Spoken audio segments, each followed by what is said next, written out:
Hi everyone, welcome to Azad Revenge Stories channel. I'm Isabella Reed, 28 years old. All my life, I only wished for love and recognition from my family. I always hoped that on my wedding day, at the very least, my parents would stand by me, smiling with pride as I walked down the aisle. But what I got instead was cold indifference. They dismissed my wedding as a trivial event for someone at the bottom, and chose to fly off to celebrate with my sister. As I stood there in my wedding dress, searching for their faces, I saw them instead online laughing, raising their glasses, living it up in luxury as if my day meant nothing. My heart shattered in that very moment. And yet, the pain didn't stop there. Only days later, they shamelessly called me with another demand, as if everything they had done wasn't enough. That was the moment I realized if I didn't draw the line, I would forever remain invisible in their world. Have you ever longed for your family's love and support, only to be met with coldness or rejection?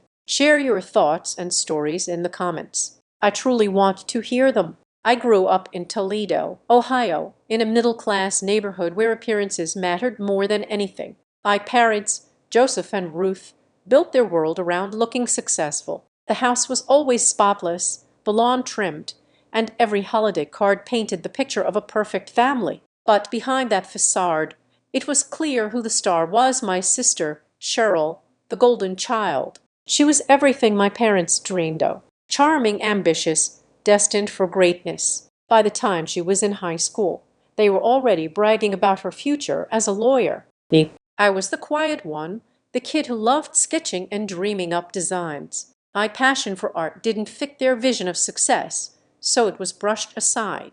I still remember showing my dad a colorful cityscape I had drawn. He glanced at it, muttered, "That's nice, Isabella," and quickly turned back to talking about Cheryl's debate team. That became the pattern of my childhood. Her victories celebrated, mine barely noticed. When I was 10, I won a school art contest and proudly brought home the certificate, hoping for once to shine in their eyes. My mom only nodded and said, "Good job," before turning to hang Cheryl's medals on the living room wall. Meanwhile, they threw a huge party when Cheryl graduated, inviting neighbors to celebrate her college acceptance. My straight A's earned nothing more than a pat on the back. As we grew older, the favoritism only grew clearer. Cheryl got a new laptop for her tournaments. I got a hand-me-down sketch pad. My parents drove hours to watch her competitions. But when I had my first art show at 14, they were too busy with work. I stood alone in the school gym, my drawings pinned to a corkboard while other kids' parents snapped photos with pride. That night, I overheard my mom telling a neighbor, "Cheryl is going places." High school brought more of the same. Cheryl was away at college collecting awards in pre-law, and my parents couldn't stop boasting. They'd put her on speaker during dinner to gush about her internships. I tried to share that I'd been accepted into an art program at a local gallery, but my dad cut me off with, "That's great, but did you hear about Cheryl's offer from a law firm?" My dreams were invisible. The only person who truly encouraged me was my art teacher, who kept pushing me to pursue design when my parents wouldn't. When Cheryl came home for breaks, it was a full celebration. My parents cleared their schedules, cooked her favorite meals, and hung on her every word. Meanwhile, I was asked to clean up. Once I overheard my mom telling Cheryl, "You're our ticket to a better life." I sat on the stairs clutching one of my designs, realizing I wasn't their priority. I was barely even seen. By my senior year, I stopped chasing their approval. I poured everything into my portfolio and, with my teacher's help, earned a scholarship to study graphic design. My parents simply said, "That's nice, but be practical." Yet, they had no hesitation taking out a loan for Cheryl's law school, calling it an investment in the family. At 18, I finally got my first real break. A gallery in Toledo invited me to exhibit my work. It was the moment I had dreamed of. I sent my parents an invitation, hoping they'd show up. They didn't. Instead, they threw another party for Cheryl's law school acceptance. I stood in that gallery, surrounded by strangers who admired my art, feeling proud but also hollow. What I wanted most, my family's pride, wasn't there. That night, I decided I would no longer chase their validation. I'd build my own future, even if they never cared to see it. Leaving home for college felt like a fresh start. I enroll at a university in Ohio majoring in graphic design, determined to carve my own path. Early on, I met Michael Foster, a teaching assistant in my Intro to Art class. He was kind with a quiet confidence, and he saw potential in my work. We'd spend hours discussing design trends, and he pushed me to refine my projects. Around the same time, I met Nicole Hayes, a photography major with a sharp wit and endless energy. She became my closest friend, always ready to critique my sketches or drag me to art events. With Michael and Nicole, I finally felt like I belonged. My first year was tough but exhilarating. I pulled all-nighters perfecting logos and layouts driven by a need to prove myself. My professors noticed, and one connected me with a local design studio for an internship. By my junior year, I was juggling classes and freelance gigs creating branding for small businesses. It wasn't glamorous, but every project felt like a step forward. I'd send my parents updates hoping they'd care. They didn't. My mom called once not to ask about my work, but to see if I was keeping up socially compared to my sister Cheryl. Apparently, Cheryl was thriving in law school, interning at a prestigious firm. Joseph and Ruth never missed a chance to remind me how she was setting the family up for success. In my senior year, I landed a big break, a contract to design a campaign for a regional advertising agency. It was my first real taste of professional success. I spent months crafting visuals, tweaking every detail until it was perfect. When the campaign launched, it got praise in a local industry blog, and my name was attached. I was over the moon, thinking maybe now my parents would see my worth. I emailed them a link to the article, expecting at least a congratulations. Instead, my dad replied, "That's nice, but have you talked to Cheryl? She's working on a big case." My heart sank. I showed Nicole the email, and she just shook her head, saying, "They don't deserve you." Michael was different. He celebrated every milestone, no matter how small. When I showed him the campaign, he took me out for coffee and spent an hour asking about my creative process. He wasn't just supportive, he got it. We started dating that year, and his belief in me made me bolder. I took on bigger projects like rebranding a chain of local coffee shops. The work was demanding, but it paid off. By graduation, I had a portfolio that landed me a full-time job at a mid-sized agency in Toledo. I was 22, building a career I loved, and I thought my parents might finally take notice. Nicole became my lifeline. We'd meet up at a diner near campus, where she'd rant about how unfair my parents were. "You're killing it, Isabella," she'd say, slamming her coffee mug down. "They are too blind to see it." She pushed me to focus on my own goals, and I did. I took on more freelance work, designing websites for startups and posters for local festivals. Each project built my confidence, and I started to care less about my parents' approval. But deep down, it still hurt. I wanted them to see me just once the way they saw Cheryl. By my mid-20s, I was thriving. My agency promoted me to lead designer on a major account, a national retailer needing a full rebrand. It was a six-figure contract, a huge deal for someone my age. I called my parents, hoping this would be the moment they'd finally acknowledge me. My mom picked up, sounding distracted. I told her about the project, my voice shaking with excitement. She paused, then said, "That sounds like a lot of work. Have you checked in with Cheryl? She's been so busy."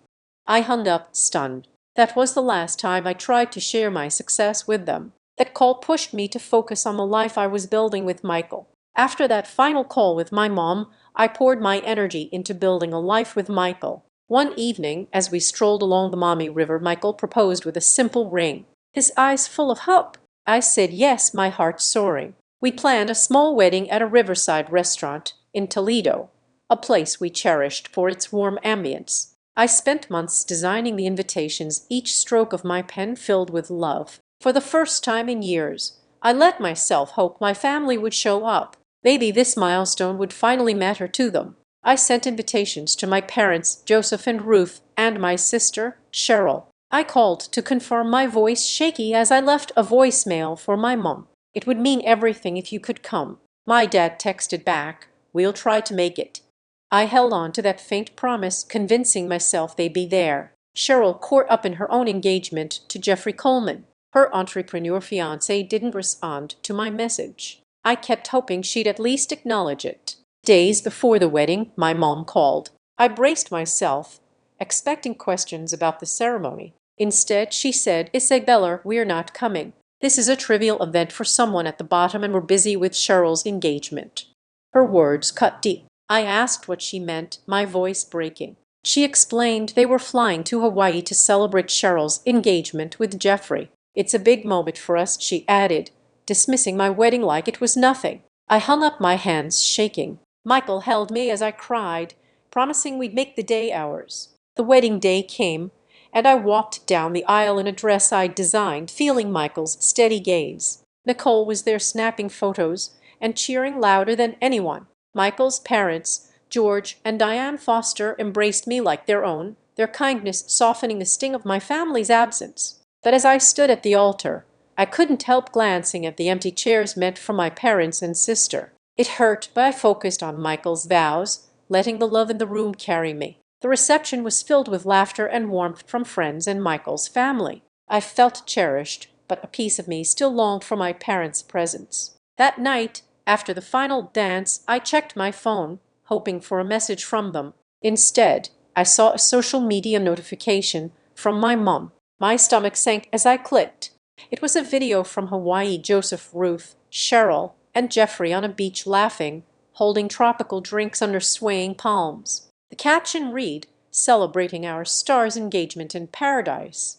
Cheryl beamed next to Jeffrey, while my parents grinned carefree. Not a word about my wedding. I watched the video again, each frame searing into me. They hadn't just skipped my day. They'd broadcast their choice to the world. Nicole found me staring at my phone, tears streaming down. "They don't get to hurt you like this," she said, wrapping me in a hug. Michael joined us, his face tight as he saw the video. "You're worth more than this," he said. George and Diane offered to reach out to my parents, but I shook my head. I didn't want their apologies. I wanted them to care, but they didn't. The next day, I replayed the video, trying to grasp why they'd chosen this. Cheryl hadn't even sent a text. My parents hadn't called to check in. They'd picked a lavish trip over their daughter's wedding, and that video was their boast. I felt like I was nothing to them, like all my efforts to shine meant zero. But sitting with Michael, his hand in mine, I realized I couldn't let their rejection break me. I had a family. A week after my wedding, I tried to focus on my new life with Michael settling into our apartment in Toledo. But then my phone rang. It was my dad, Joseph, his voice clipped and businesslike. "Isabella, we need to talk about the loan," he said.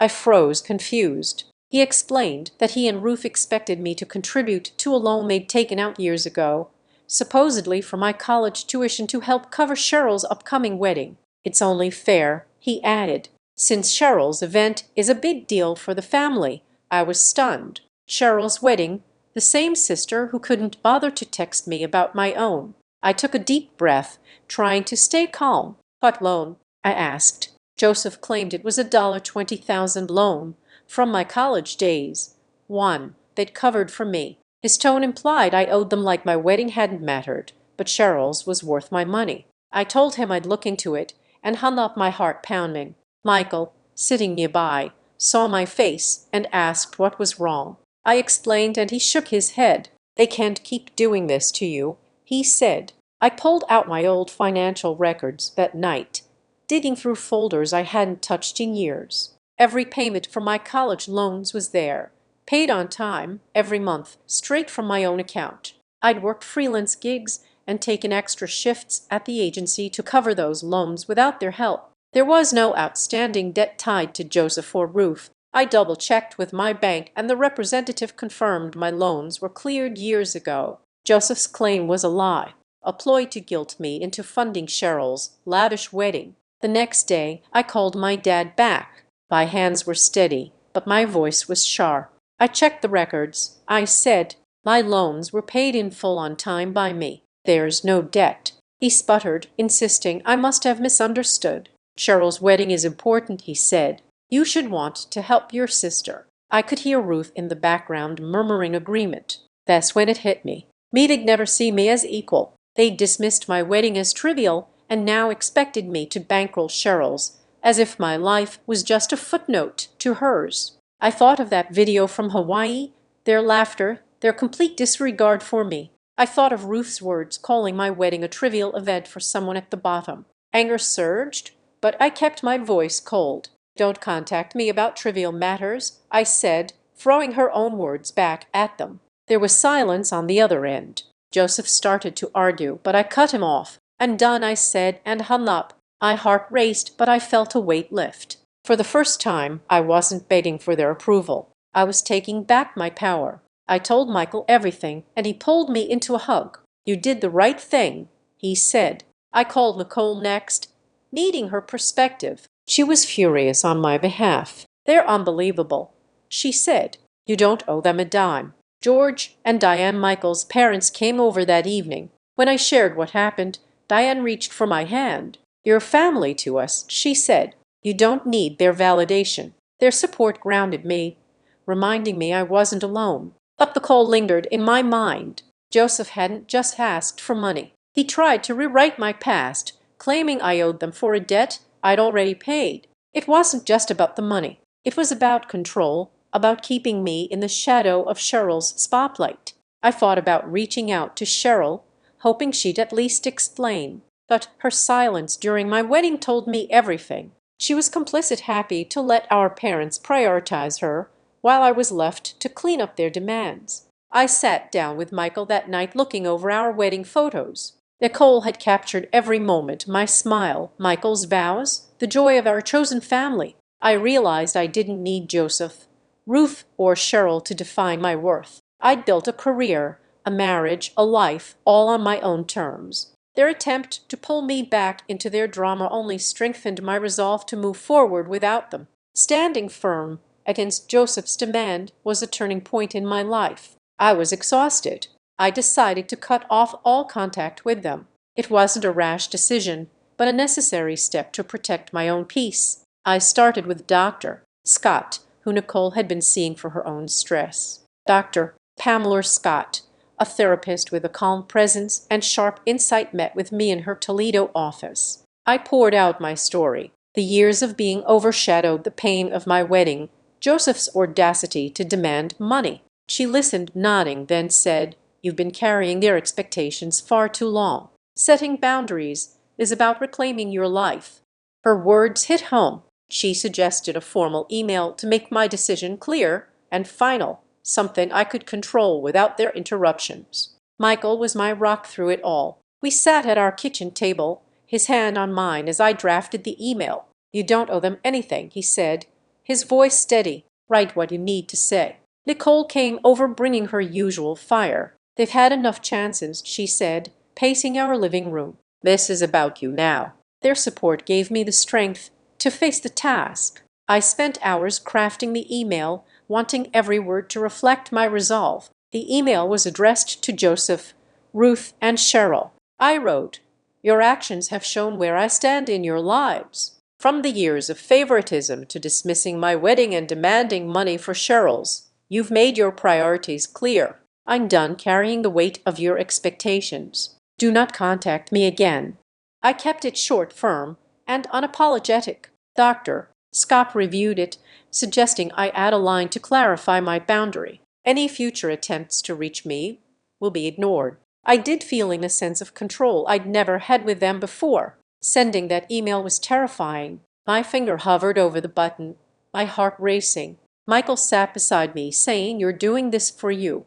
I hit send, and a wave of relief washed over me. It was done. I blocked their numbers and social media accounts to seal the boundary. Nicole hugged me tight, saying, "You're free now."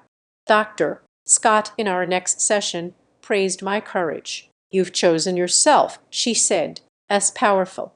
The days after were strange. I kept expecting a call or text, some attempt to pull me back, but none came. Cheryl, who'd been silent through my wedding, stayed silent. Joseph and Ruth didn't respond. Their absence confirmed what I'd always known. They didn't value me. It hurt, but it also freed me. I wasn't chasing their approval anymore. I leaned on Michael, who reminded me daily that I was enough. Nicole kept me grounded, dragging me to art galleries to keep my creativity alive. George and Diane, Michael's parents, stepped up in ways I hadn't expected. They invited us over for dinner, treating me like their own. Diane shared stories of her own family struggles, saying, "Sometimes you have to let go to move forward." Their warmth filled a void I'd carried for years. With their support, I started to see my worth beyond my family's rejection. Dr. Scott helped me process the guilt that crept in, reminding me that boundaries weren't selfish. They were self-preservation. I threw myself into my work, taking on new design projects to channel my energy. Each logo I created, each campaign I led, felt like proof of my strength. Nicole noticed the change, saying, "You're glowing, Isabella." They condemned that. Michael and I began planning our future, a house, maybe kids, without the shadow of my family's drama. I felt lighter, like I'd shed a weight I'd carried since childhood. But cutting contact wasn't just about walking away. It was about rebuilding. Dr. Scott helped me see that I'd been shaped by their neglect, but not defined by it. I started journaling, something she suggested to process my thoughts. Each entry felt like a step toward healing. I wrote about my anger, my sadness, but also my hope. I was building a life with people who saw me, who valued me. That was enough. Letting go of my family was a weight lifted, but it sent ripples through their world. Joseph and Ruth faced backlash they hadn't anticipated. Our extended family, who'd heard about their absence at my wedding and their demand for money, began pulling away. My cousin Mary was the first to speak up. She'd always been close to me, and when she learned about the Hawaii trip and Joseph's loan claim, she was livid. "They've always put Cheryl first," she told me over coffee in Toledo. "But it's shameful." Mary stopped inviting them to family gatherings, and others followed. Aunts and uncles, once neutral, started declining their calls. Joseph and Ruth's reputation in our tight-knit community took a hit. Neighbors whispered about their selfishness, and their social circle shrank. Cheryl, meanwhile, faced her own fallout. Her engagement to Jeffrey Coleman, which my parents had celebrated so loudly, hit a rough patch. Jeffrey's family, who valued fairness, didn't take kindly to Joseph and Ruth's blatant favoritism. At a dinner with his parents, they questioned Cheryl about why her family skipped my wedding for her celebration in Hawaii. "It's not right," Jeffrey's mother said, her tone sharp. Cheryl tried to defend her parents, but Jeffrey later admitted to Mary that it caused tension. He started seeing Cheryl's role in the family dynamic differently, questioning her silence during my wedding. Their relationship, once solid, grew strained under the weight of those conversations. I heard these updates through Mary, who kept me in the loop. She'd call or drop by sharing what she'd heard from relatives or mutual friends. "Joseph and Ruth are starting to feel it," she said one day, her eyes gleaming with satisfaction. "They thought they could get away with it." I didn't gloat, but I felt a quiet justice. Their actions had consequences, and I wasn't the one enforcing them. Dr. Scott in our sessions helped me process this. "You set a boundary and the world is responding," she said. "That's not your burden. It's theirs."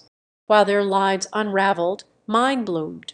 Michael and I were building a home together filled with love and laughter. One evening, as we sat on our couch, he took my hand and said, "I think we are ready for the next step." We had been talking about starting a family, and soon after, I found out I was pregnant. The news filled me with joy I hadn't thought possible. I told Nicole first, who squealed and insisted on planning a baby shower. "You're going to be the best mom," she said, hugging me tight. George and Diane were overjoyed, already knitting tiny blankets and offering to babysit. My pregnancy brought a new focus. I spent hours designing a nursery, sketching patterns for the walls. Work was thriving too. I landed a major contract with a local company, my designs earning praise across Toledo. Each success felt like a step further from the shadow of my family's rejection. Michael and I took walks along the Maumee River, dreaming about our child's future. "They'll grow up knowing they're loved," he said, his hand on my growing belly. That promise grounded me. Mary visited often, becoming a sister in a way Cheryl never was. She'd bring over baby clothes and share stories of our extended families, shifting dynamics. Joseph tried to explain himself at a reunion, she said, but no one bought it. I didn't ask for details, I didn't need them. My focus was on the life I was building, not the one I'd left behind. Nicole and Dr. Scott kept me centered, reminding me to celebrate my strength. You've created something beautiful, Dr. Scott said in one session. That's what matters. As my due date approached, I felt a peace I'd never known. Michael and I attended parenting classes, laughing at our clumsy attempts to swaddle a doll. George and Diane hosted a small gathering for us, their warmth, a stark contrast to the family I'd known. I realized I'd found something better, a chosen family who valued me. Joseph, Ruth, and Cheryl were fading into the background, their lives marked by the consequences of their choices. I didn't wish them ill, but I didn't miss them either. That peace I found after letting go of my family became the foundation for my new life. Holding our newborn daughter, I felt a love so deep.